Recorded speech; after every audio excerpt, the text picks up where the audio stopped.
Samantala, nakatakda ng magsimula mamayang hapon ang pagpupulong ng Bicameral Conference Committee para sa national budget sa susunod na taon.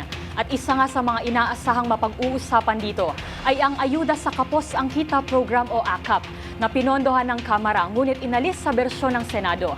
Gayon din ang pondo ng Office of the Vice President o OVP. Magbabalita si Raymond Dadpaas.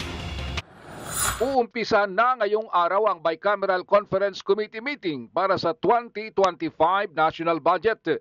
Ayon kay Senador Grace Poe na siyang chairperson ng Senate Committee on Finance, itinakda ito mamayang alas 3 ng hapon sa Sheraton Hotel, Pasay City. Isa sa inaasahan ni Senador Poe na pagdedebatehan sa BICAM ay ang ayuda sa Kapos ang Kita Program o AKAP.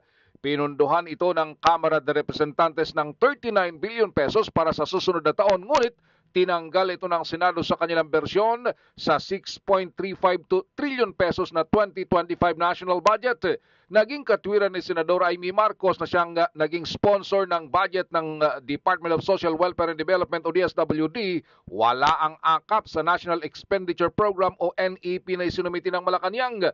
Kaya't ang 39 billion pesos ay nilipat ng Senado sa iba't ibang programa. Dahil wala umano itong pinag-iba sa AICS o Assistance to Individuals in Crisis Situation ng DSWD. Maliban sa AKAP ay nasahan din na mainit na pagtatalunan ng hirit na dagdag budget para sa Office of the Vice President.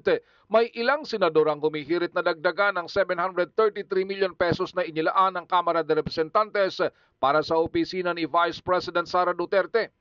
Mahigit 2 bilyong piso ang orihinal na budget ng OVP na inirekomenda ng Malacanang bago tapyasan ng Kamara de Representantes.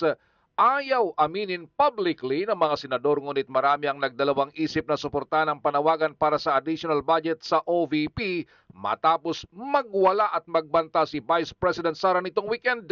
Pagkatapos ng opening ng BICAM mamayang hapon ay ang technical working group na ang magre-reconcile sa mga disagreeing provisions sa bersyon ng Kamara at Senado sa 2025 national budget.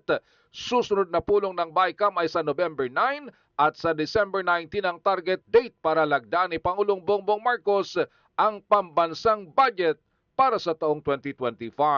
Para sa MBC TV Network News, ito si Raymond Dadpaas, una sa Pilipinas, una sa Pilipino.